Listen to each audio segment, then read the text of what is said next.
Okay. What's up, brother? What's up, man? Thanks for coming. Oh, Yeah, the in my man. house. Thanks for coming to my house. He played top 14, Champions Cup and international rugby. And at the age of only 24, he stepped away from the sport. Now, he's designing album covers for David Guetta and shooting videos for rising artists. This is Percillier and Inside the Game. Hi guys, this is a special episode for Inside the Game. I'll be doing a few of these speaking to people that I think have an interesting story to tell. Today I'm here with Percillier, a freelance artist and ex-rugby player.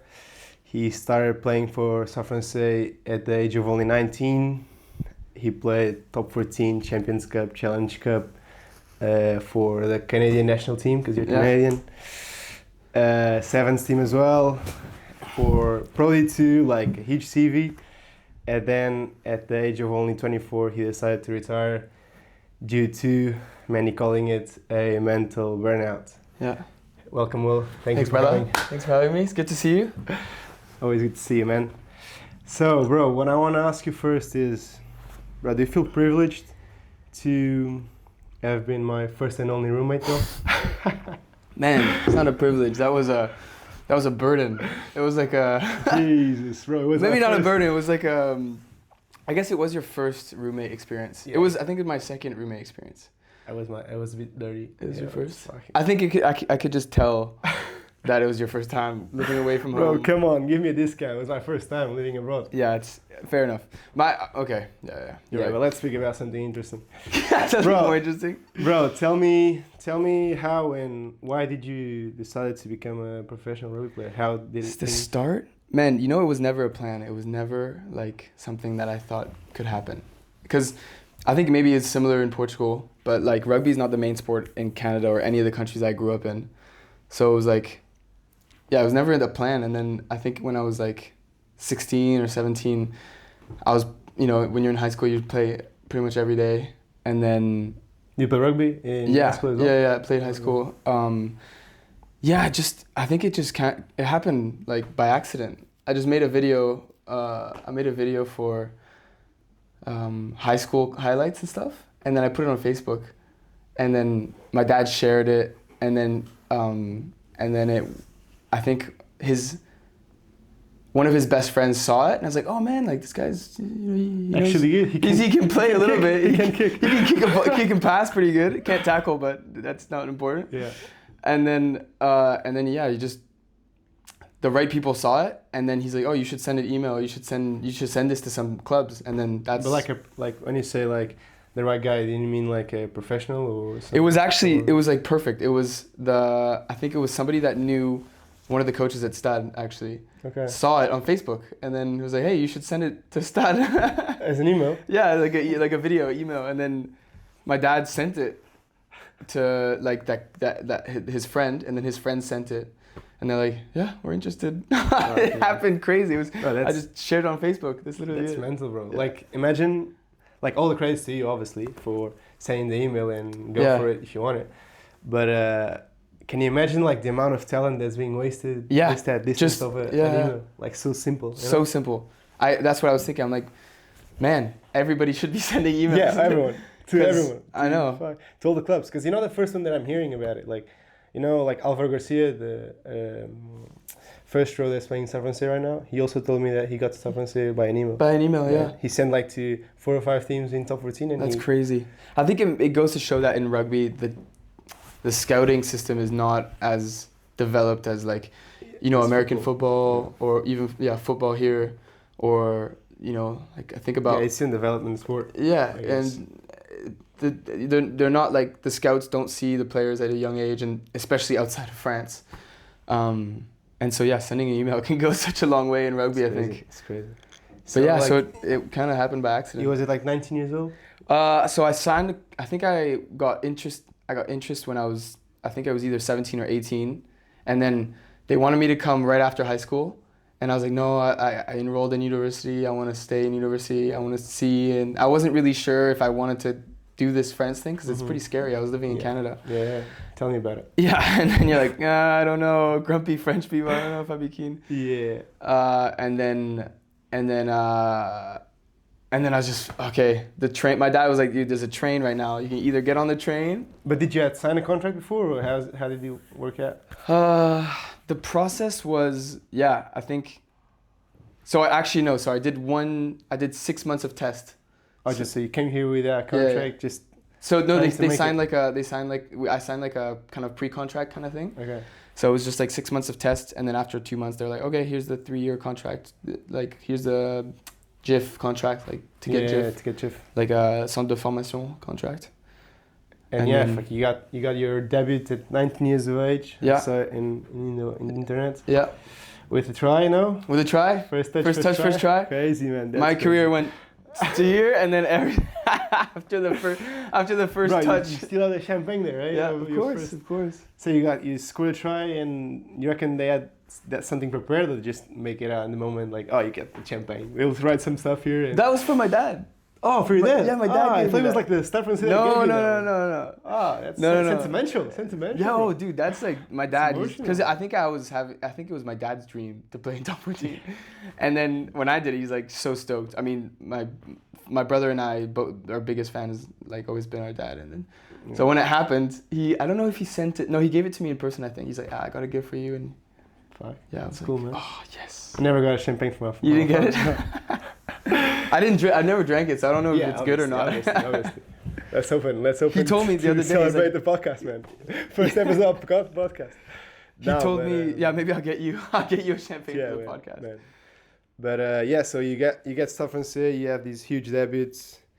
You play for top 14, obviously Champions Cup. You play with huge players like Sergio Percillier, Waisiana Kalevu, Nani Yeah. Lamape, man, like all these big stars. Crazy players, yeah, Probably like the dream of most of young players that play rugby. for sure. And then at only the age of 24, you decide to retire. Walk us through a bit of that process, like The is retirement it- or the beginning or the players? No, the retirement. The retirement part? Tell us about it. Like, is it like burnout, the right word to call it? You know what? I think it was the easiest label to put it. It was the easiest thing was to call it burnout. You know, it was like, it's a label, just like burned it out. But I think it was just like sales, like yeah, general. it's just easiest to explain it. I didn't want to get into it every time. I was like, oh yeah, just burned out. Because I know you never sick of spoke it. about this. Never really spoke about it now. Basically, I think, all right, if I go into like if I take a really big step back and like kind of analyze it, I think rugby was always like a part of my life, and it wasn't the whole life. Mm-hmm. And then when it became the whole life, you're like, oh shit, this is like, it's pretty intense. Mm. I think you're probably similar. Players that grow up in France have rugby as their whole life forever, like since they're young, right? And it's like they're like super into it since like day one. And then coming from Canada, you always had like a balance where you had like your normal life and then you had the rugby life. Yeah. And then, you know, when rugby life's not going well, you can go do your normal life, and then normal life, you're like, all right, I'm gonna go play some rugby. And then so for the first 3 years of start playing with those amazing players, you have like the adrenaline of playing with All Blacks, playing with like Springboks, playing with like the most like Pumas too, like playing with crazy players. So you have that like, you know, you have that like energy from playing with these heroes. Mm-hmm. And then after a little bit, it starts to wear off, and then, you know, they just become normal. yeah, it becomes normal, and it's just like they're just normal people to you. And then when you don't have that, you know, that boost of like that kind of motivation, and then you rely on like internal motivation, where like, okay, am I actually enjoying this lifestyle where it's like I don't really have a balance anymore? It's just like, instead of being a part of your life, it's like your entire life.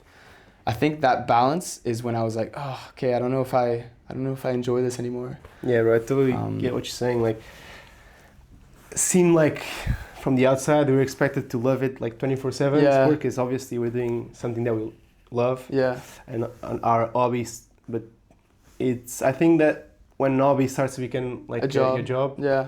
everything changes, you know, like Yeah. you have different pressure, like you're not, sometimes don't have fun.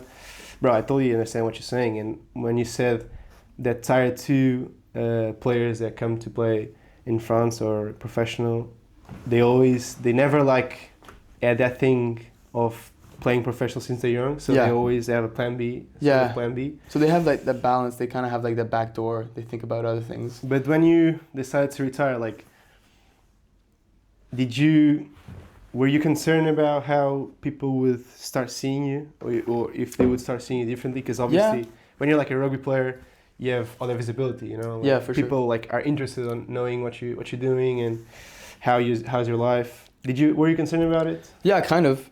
I mean, yeah, like because when you obviously, even though it wasn't my entire life, though my whole life I was a rugby player. So you're like, oh, all of a sudden you're not a rugby player like anymore. You're a normal it's guy. Kind of weird. You Yeah. need to create LinkedIn. Yeah, dude. Have a job. Get a job. Go to school. 88. Yeah, I was kind of worried, but I was so excited to like get a life again. Whereas in rugby you have so many sacrifices. Like you don't have weekends. Yeah.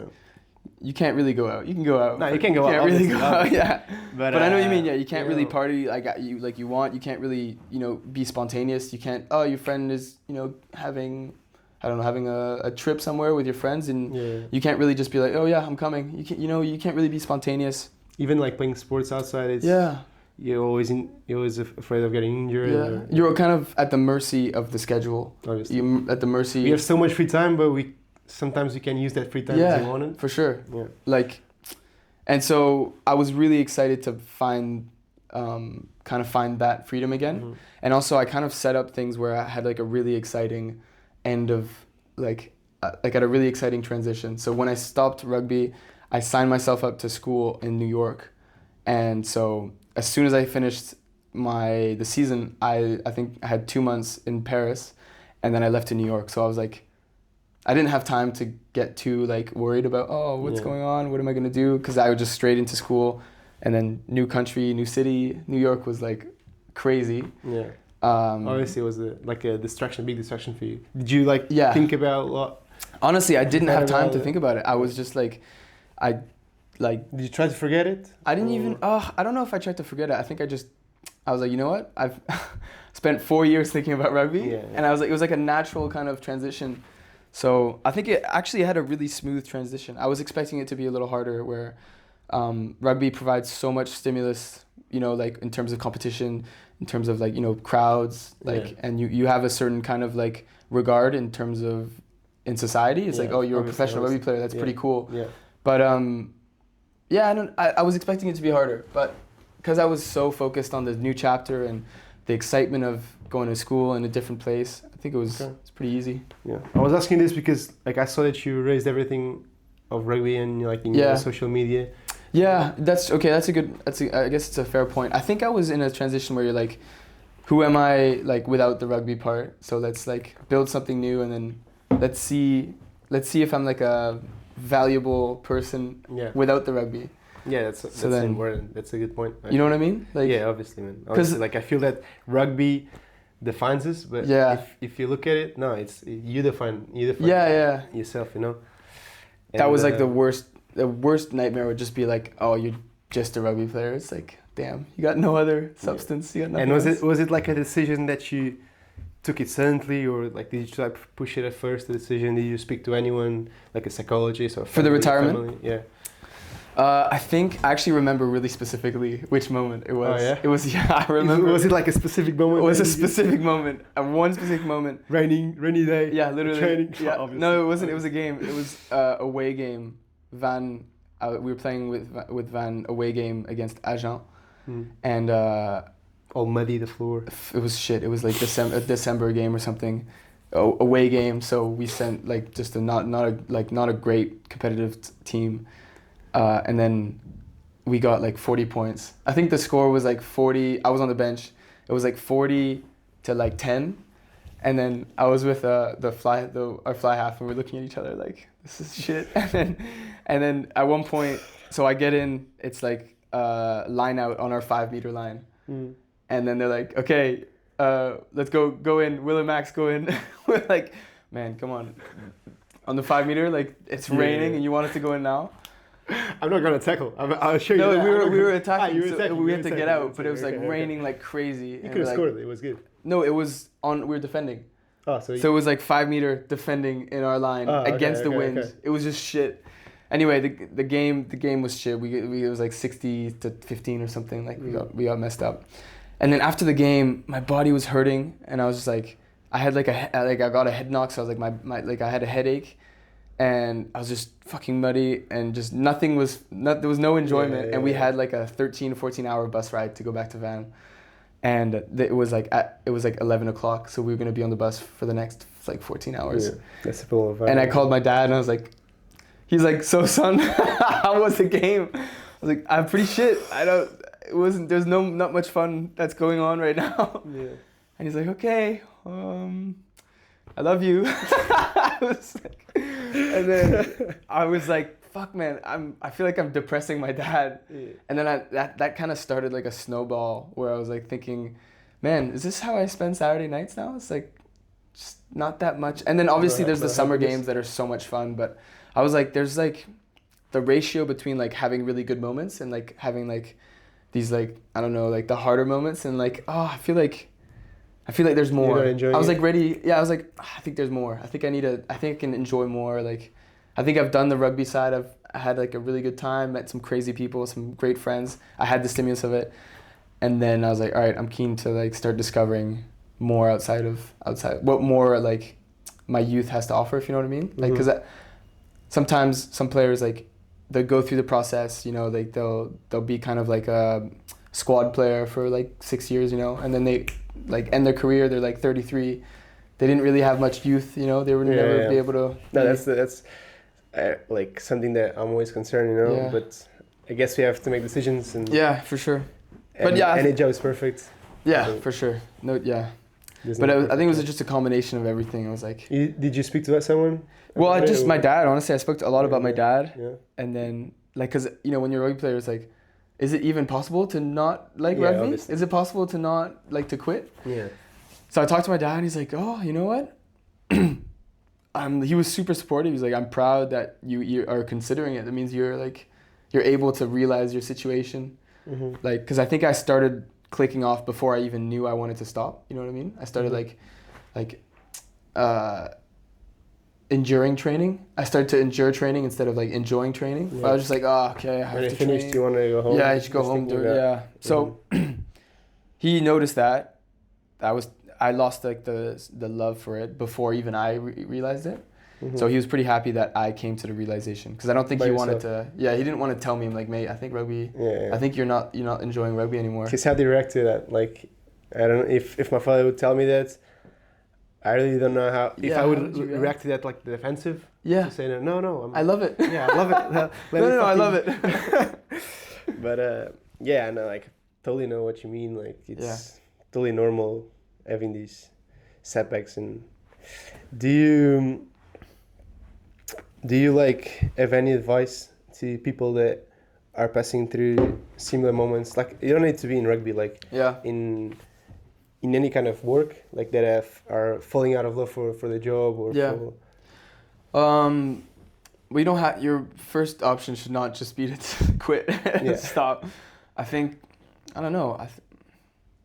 I think it's important just to take a step back. I think like you just take a step back and try to like analyze why maybe you're feeling a certain way, or like, I think part of my feeling was because I felt like there was like more to experience at my age. I was like, Mhm. okay, I've done this for 5 years. I think I can like, Close chapter. I can close this chapter and do something else. I had like the artist side of me that would kind of wanted to do something as well, and Mhm. maybe that's part of the frustration where I was kind of missing in Van, living in a kind of a smaller town where I was like, oh, like, you know, I wasn't expressing that side. That was maybe why I was feeling not as good. But I think for people that are maybe experiencing that, taking a step back and realizing what makes them happy, and like, man, it sounds so cliche, but I don't really have the answer actually. No, yeah. But I think, yeah, just taking a step back, weighing the pros and cons of like their current situation, and if they have options, and just Mhm. take a leap. Honestly, like, it was pretty scary just saying no and then going to a completely new country. And tell me, so you wanted to explore that artist side of you? Yeah. Tell me, like, what do you do? That was do you know what I do you're now? doing? Yeah, what you're doing now. Like, Okay. is it like something defined, or do you like just freelance all sort of things? So it's not defined at all. I quit rugby only 2 years ago, so I'm still kind of finding my path.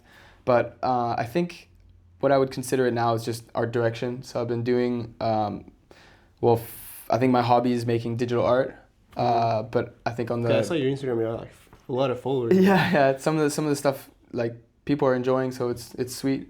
But I think more commercially, it's like I'm more of like a brand designer. Been doing that's mostly been the past 2 years of work, which I've been freelancing, and then pretty much brand designing and a little bit of art direction, which is how I would like. Do you regret or no? Rugby? Yeah, your decision. Quitting it? Quitting it. Yeah. Quitting it? No. Or no, I think it was the right time, for sure. I think sometimes I think I should have done it earlier. Oh yeah? I should have done it like 1 year earlier, yeah. Okay. Because I would have had one more year to... I don't know. Still young, no. bro. I know. No, I don't think... I think I did it at the right time. It came at like the perfect time. And it gave me enough time to have like a really fun time during the rugby. And at the same time, be sure that... Be sure, yeah. You made the right decision. Yeah, I think... You know what? I think it came at the perfect time. And the loan helped me a lot. So... Because I was at Stade for 3 years and I got loaned to Van. I think if I stayed in Paris, I would have still had that kind of like balance of life and rugby, because Paris, you have a lot of distractions, and I think if I stayed in Paris, I wouldn't have come to the realization as fast, if you know what I mean. Mm-hmm. Like I would have probably prolonged it and be like, I'm going to stay in rugby, see what happens. Because I had 1 year in your I still had 1 year, one more year. Yeah. And they wanted you back. So. They wanted me back, yeah. But I think the year in Van made me realize like, you didn't want it. It's good, I'm done. I don't need any more. I juiced it as much as I could, and then got as much value and made as many friends as I could, and then I was really happy just to sign off. Like, do you still play rugby now and then, or? I haven't at all. I haven't even put boots on. I haven't done anything. I saw you didn't even have a ball at your house. I don't have anything. Sometimes I'm like, I would love to play some touch, but I don't even know where to begin. It takes so much time. I've gone on to different sports now, so like paddle. Paddle, yeah, squash. Love squash. But yeah, like I think when you're a competitor, you just find different ways to satisfy adrenaline and find a different way to beat people, like to get the adrenaline. Yeah, to have like competitiveness. Sometimes my friends hate it because like we'll play cards, like just cards, and you're like, I can't lose, and we just like play forever until until you win. Until I win. Until the baby wins. Until the crybaby wins. They just let me win, so like, okay, we can go home now. I totally get you. Totally get you. But no, I don't think I would want to go back. No. I'm happy like where it ended, you know. If I get back into rugby, I'm like have different like feelings towards it, you know. That's cool, bro. Like I'm like, it's like a little. And do you feel that you had like, so you feel that you're made everything in rugby that you wanted, basically? You feel like you were successful in what? Oh, I think for sure. Yeah, and what I wanted. I think sometimes you get like carried away with, I want to win a World Cup. I'm gonna win top 14 and stuff like that. We're never satisfied. Yeah, when you're in it, you're like, I want more. I'm gonna, I want to be like MVP of every game. Like, you the competitor in you wants to do that. Mm-hmm. But then like you take a step back and you think, man, when I was 15, did I even think I was gonna be able to be professional or even play for Canada or even play for U20s? And it's like if you decompose all the achievements, you're like, damn, I actually did way more than I think I was gonna do. I think if I told my 15-year-old self, like, bro, you play literally in your dream club, you play with like World Cup winners, you're gonna play with Springboks, Puma, like you're gonna like the captains of these insane teams, you're gonna play with them, like you're gonna joke around with them, you're gonna be friends with them, and you're gonna be friends with them, like it's like you're friends with me, bro. I'm kidding. Yeah. No, but yeah, I totally get you. Like sometimes we just overthink too much, and we kind of get caught on the feeling that what you could have and not what you actually have. Yeah. And at the end of the day, like no one cares. Like it's one's eyes, you're like the most successful guy, and the others, you're like, you didn't do anything. Shit face and. But I think you just got to take a step back and just think like we're so lucky to kind of have experienced it. Because it's such a unique, bro, it's such a crazy mindset. Like when you go back to normal life and you talk to normal people that haven't really been in that competitive mindset, like, I don't know how you would describe it, but it's like, it's like you supercharge a racehorse. Like we're in rugby, we're like kind of supercharged racehorses where like you live in this bubble and it's super intense. And when you come back to normal life, you just realize that there's so much people that are just like breezing through life. Mhm. So having Yeah. like tasted both, it's like such a good, I don't know, it gives you so much perspective, like Yeah, I totally like on agree with hard you, man. work, on organization, on everything, and sacrifice. Do you like- feel that rugby Oh, for sure, man. helps you For in sure. Like freelancing? actually, I was kind of always questioned people saying, "Oh, rugby helps you in normal life. It helps you, you know, be a good, better person and everything, or just professional sport in general." But I didn't realize it until I stopped, where you start talking to normal people, and then they're just like really content with just being really like chill and average, and you know. But like the competitor in all of the rugby players, like you see, like you can bring that kind of mentality to anything you do, and you'll be successful. Yeah. Yeah, it was super interesting. Going from, man, the biggest change was going from like super like rugby environment and then going to design school in New York, where you're like just surrounded by people that, you know, have such a different mindset, like just don't have the same mechanisms at all. Like, for example, like I think rugby, man, I think if somebody just like tells you to shut up and work hard and just do it, I think we'll all just put our heads down and just do it. You'll do it. Whereas the communication sometimes, for example, in that school, I remember there was a huge like culture shock where it's like you couldn't give any negative feedback, so you have to like decorate your feedback in like a positive way. Mm-hmm. So for example, like, oh, I hate your pants. You know, like you'd have to say it in a way. It's like, oh, you know what? I really think you could have done better choice, or you know, you'd have to.